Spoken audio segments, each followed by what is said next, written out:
galera da Ladeia, tudo bem? Mais uma aulinha, então, continuando os nossos módulos, né, do curso de alfabetização para jovens e adultos. Hoje a gente vai falar um pouquinho sobre interpretação de texto. O que quer dizer ler, o que quer dizer interpretar um texto, afinal de contas, né? E aí, então, abro aqui com a minha primeira pergunta, né? O que significa ler e interpretar? E aí muita gente, inclusive por muito tempo, se entendeu que interpretar um texto, ler um texto, era tu conhecer palavra por palavra, né, letrinha por letrinha, e juntar aquilo tudo e pum, tá feita a interpretação. Hoje em dia, né, muitos estudos nos mostram que não é bem assim, que a leitura e a interpretação de um texto ela é um processo muito mais complexo. Então, respondendo aqui, né, a primeira pergunta que eu fiz, o que significa interpretar e ler? Bom, identificar os grafemas, as letras, né? Então, hoje vocês já devem estar cientes, né, de que a gente tem o A, o B, o C, o D, o E, as letras do alfabeto. E essas letras, elas se juntam, elas vão formar sílabas, né? O B com A vai dar ba. Então, né, a palavra banana vai precisar de um B e de um A, que vai fazer o som de ba, né? Banana, ba, no caso, que vem o N depois. Mas tudo vocês já estão mais ou menos ligados, né? Então, sim, a gente precisa identificar os grafemas, né? Enfim, identificar as letras, identificar as palavras, identificar as frases, quando começa com a letra maiúscula, termina com ponto final, depois identificar os parágrafos. A gente tem que ter essa coisa visual com o texto, sem dúvida nenhuma. Mas agora, o segundo elemento, que talvez seja o mais importante, aí eu inclusive botei em negrito, né? Que é compreender e estabelecer relações entre as informações do texto, no caso, né, e os seus conhecimentos, né, o conhecimento do leitor. O que isso quer dizer, gente, essencialmente? Isso quer dizer que quando eu estou lendo um texto, eu estou produzindo significados para ele. Então, a minha vivência vai ser muito provavelmente diferente da vivência de cada um de vocês, diferente da vivência do meu amigo, diferente da vivência do meu tio, diferente da vivência do meu pai.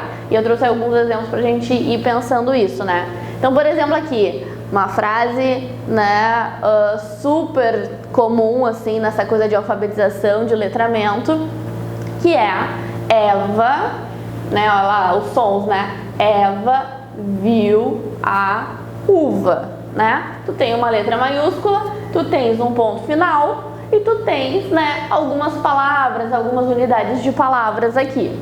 Então, e aí o que ela está dizendo, tá? Então a gente identificou aqui as unidades de palavras, a gente identificou que é uma frase, mas essencialmente o que isso quer dizer, tá? E aí vocês vão ter que pensar comigo, Eva viu a uva. Quando a gente está falando disso, Eva, quem é Eva, né? Muito provavelmente Eva seja uma mulher, né? Uma mulher, e essa mulher viu algo, e esse algo que ela viu é uma uva.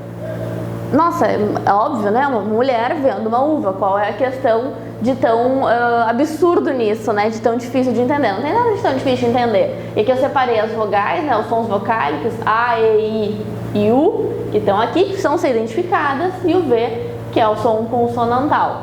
Aí aqui algumas imagens, algumas representações. E eu já começo a mostrar pra vocês como cada um de nós pensou numa pessoa diferente. Aqui, por exemplo, tem uma mulher que é bem jovem, né? Uma mulher bem mais jovem colhendo uvas, né? Então ela viu as uvas e foi colher. Aqui eu tenho uma mulher bem mais velha que também está vendo as uvas. Então, quem é essa mulher e quem é essa mulher socialmente? Que espaço social ela ocupa, né? Quem produziu essa uva, né? Quem lucra com a venda dessa uva, como que essa uva ela é plantada, por que ela é plantada em determinadas regiões, por que ela depende de determinados climas, né? Tudo isso são informações que são cruciais para a gente ler um texto. Que, né, traga o questionamento. Quem é Eva? Por que está vendo essa uva? O que ela está fazendo? Então, todo um outro contexto que a gente não tem. A gente só sabe que Eva viu a uva, né? Que é uma frase bem sem contexto. Na vida, os textos, eles são dados pra gente com mais contexto, né?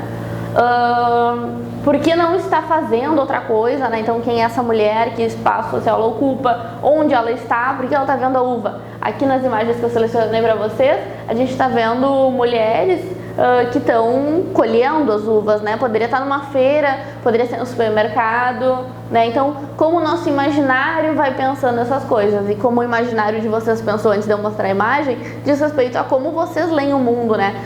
Eu, por exemplo, eu não tenho experiência de pegar a uva do pé, né? Do pé não, que a uva dá na parreira, né? Não é bem do pé. Acho que é do pé, né, que diz. Mas, por exemplo, hoje em dia tem na casa dos meus avós tem uma parreirinha, eu consigo colher as uvas de lá. Então não foi a primeira lembrança que veio na minha cabeça, né, quando eu pensei nessas uvas. Talvez possa ter sido a que veio na cabeça de vocês. Então notem como os significados, eles são mais importantes às vezes até do que o próprio texto, a própria letra, né? Então, outras questões que eu trouxe aqui, né? As uvas estão plantadas, elas estão no super, quem colheu essas uvas, foi a própria Eva, foi outra pessoa, são coisas que a gente está interpretando de uma frasezinha. Então lembre-se, tá, gente? Interpretar é sempre construir uma série de sentidos. E aí a gente estava falando antes de Eva viu a uva, e aqui eu fiquei pensando, e se a gente mudar essa uva, essa fruta, né? Que é uma fruta essencialmente como a uva. Eva viu a maçã. E aí, vê se isso não vem alguma coisa na mente de vocês, né? Tu tá mudando a fruta. Então a uva é algo que tu come, a maçã é algo que tu também vai comer. Então não teria nenhuma diferença assim. Mas quando a gente fala Eva viu a maçã, parece que cria uma outra camada, né? Parece que vem alguma outra informação. E a imagem aqui embaixo já sugere que essa informação pode até ser uma informação bíblica, né? Eva que comeu o fruto proibido, né? Que é culturalmente conhecido como maçã, né? E hoje em dia há discussões de se é ou se não é, mas que, né, enfim, representa ainda uma coisa bem interessante. Então nota que daquela coisa banal e cotidiana que era Eva viu a uva, e a gente já questionou quem é Eva, que uva é essa, como que colheu, como que plantou, como que colheu, agora a gente já está pensando numa outra camada, numa outra história possível, só porque eu mudei a fruta. Pode ser só a Eva, que a minha amiga Eva foi lá no supermercado e viu uma maçã? Pode, mas eu também posso estar falando dessa narrativa aqui, tá? Então a gente tem que se ligar que todas essas camadas são camadas de interpretação. Então aqui, retomando, né? Identificar os grafemas, compreender e estabelecer as relações. O que isso quer dizer essencialmente? Fazer perguntas. Façamos perguntas para os textos. Questionemos os textos.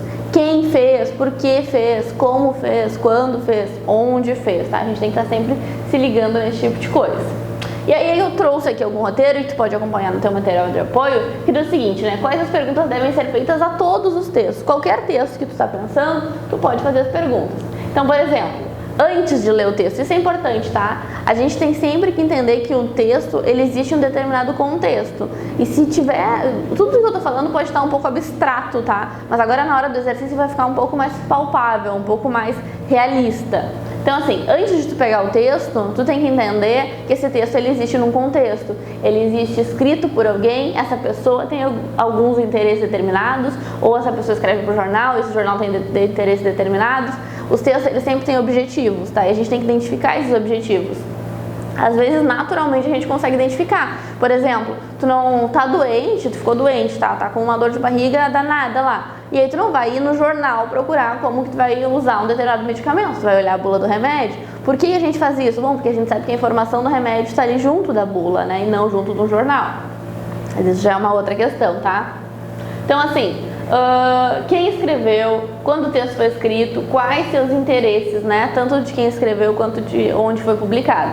Aí eu esclareci isso. Ah, foi o colunista tal, ou foi a minha tia, ou foi a minha avó, sei lá eu, tá? Aí tu pega o texto, aí tu vai perguntar para esse texto quem, sobre quem que esse texto está falando. E tem vários textos que não vão ter um quem, por exemplo. É um poema que não tem um personagem, não tem uma pessoa. Mas muitos outros terão, tá? O que? Sobre o que esse texto está falando? Como que esse acontecimento, essa ação se desenvolveu, tá? A gente tem que estar sempre ligado nisso. Como que as coisas aconteceram? Por que que elas aconteceram? Porque a gente sempre tem uma chave bem interessante de leitura, né? Que é entender o que, os motivos, né? Entender o que faz a ação desencadear. E aí, quais os esforços envolvidos, né? Então, assim, é um conto, tá? Ana foi visitar a sua mãe. Então, quem? Ana foi visitar a sua mãe. Como? Estava muito cansada nos últimos dias e decidiu pegar uma van, tá? Como ela foi? Por quê? Porque sua mãe estava muito doente, estava muito cansada, tá? Quais os esforços envolvidos? Então, a Ana teve que sair da casa dela. Isso aqui pode estar muito mais implícito do que explícito. A Ana teve que sair da casa dela, teve que pegar um táxi, ir lá, pegar um ônibus, encontrar a mãe dela, que está muito doente, muito velhinha. Então, entender os esforços envolvidos. Daqui a pouco é uma notícia no jornal, tá? Greve, presidiário faz greve de fome. Tá? Pensa, quem? Por quê? Por que ele está fazendo essa greve de fome? Ah, porque ele não quer comer? Não. Quais são as...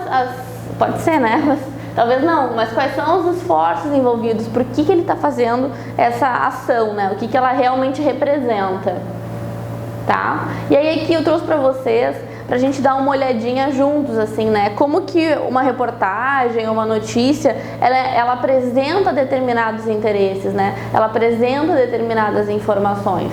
Então aqui, olha lá, é uma revista, tá? A revista Exame, uma revista bem famosa aqui do Brasil, que traz na capa um cara bem conhecido também, que é o Mick Jagger, tá? E aí, olha só o que eu tava pensando aqui com vocês. Eu tava pensando em trazer um texto que tivesse a ver com o mundo do trabalho e a questão de gostar e não gostar de trabalhar, né? Porque nem todo mundo é obrigado a gostar de trabalhar, nem obrigado a gostar do seu emprego, necessariamente. E algumas questões mais políticas do nosso tempo, que são a reforma da Previdência, né? Que a gente tem falado bastante sobre isso.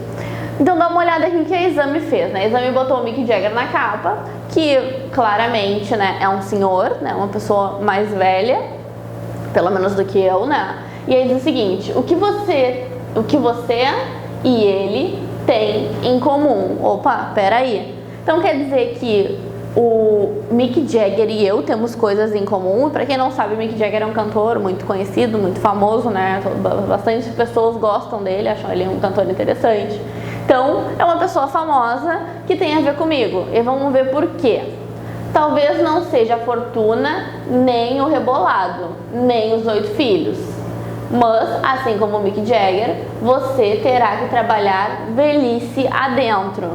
Então, gente, se ligaram no que eles estão falando mais ou menos, né? É um pouco essa ideia de que tem uma relação, né? E olha como a revista está tentando nos convencer de alguma coisa, né? Tem uma relação entre eu e ele trabalhou até a velhice, eu também poderia, tá? Mas como eu falei, né? Às vezes a realidade do trabalhador brasileiro não é exatamente igual à realidade do Mick Jagger, que trabalha, nesse caso, por opção, né? Será que alguém que trabalha um serviço mais braçal, mais pesado, que é a maior parte dos trabalhadores brasileiros, iriam se identificar tanto assim com essa vida do Mick Jagger? Talvez não, né? E aí pensando nisso, né, a internet, que é este lugar maravilhoso, né, que nos encontramos, inclusive, fez uma brincadeira bem legal, né? Então tem a capa da Exame aqui e algumas outras brincadeiras. Esse daqui, não sei se vocês sabem, se todo mundo conhece, mas é o Julius. Julius é o pai do Chris da série Todo Mundo Odeia o Chris, tá? E ele tem um bordão muito conhecido que ele passa o tempo todo dizendo: meu marido tem 2 empregos, meu marido tem 3 empregos, né? A esposa dele fica dizendo isso o tempo todo, dizendo que ela, se comparando com as companheiras ali de bairro, né, que ela não ia passar nenhum tipo de trabalho, porque o marido tinha 2 empregos, o marido tem 3 empregos, né?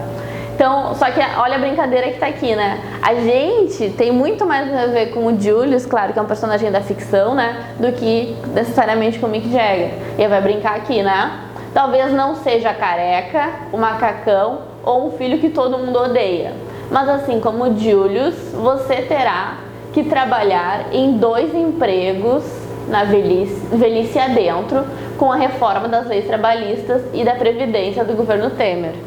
A boa notícia: vai ser ótimo para o patrão, tá? Então tá brincando aqui com esse jogo, né, de interesses políticos que existem ali. Então, né, rindo um pouco dessa capa da Exame, né? E aqui a gente tem uma outra personalidade muito famosa, talvez não tão famosa nesses tempos de internet, mas aqui eu tô falando do Ramsés, né? Então lá, o que vai dizer, o que você e ele têm em comum. Talvez não seja a fortuna, nem o reino do Egito, nem os 52 filhos. Mas assim como Ramsés, você terá que trabalhar velhice adentro, né? Então, continua com essa lógica, com essa brincadeira de dizer que pessoas muito velhas, inclusive o Ramsés, que já é uma múmia, né? A brincadeira com a velhice aqui, que não é velhice, né? Já é uma múmia, já tem, sei lá, milhões de anos, né? Milhões não, né? Milhares de anos. E o Julius, que é esse cara que é um trabalhador. Bem diferente do caso do Mick Jagger. Gente, por que eu trouxe essas questões todas aqui pra vocês, tá? Pra gente conseguir pensar junto o que um texto ele tá te dizendo. Quem escreveu esse texto? Qual o interesse de quem escreveu esse texto de nos convencer ou de não nos convencer? Eu trouxe aqui um texto de uma capa de revista, né, que tem claramente posicionamentos políticos mais claros, né, que nem o jornal, mais claros, ou tenta mais... dar uma escondida, mas que tá ali, né? Porque são fatos cotidianos, é um pouco diferente da poesia, que é mais delicado, é mais sutil, tá? Pra gente pensar que sempre tem a ver, sempre tem a ver, e nesse módulo de leitura a gente vai ver bastante isso, tá? Então, minha gente, fiquem bem, bons estudos e nos vemos na próxima aula.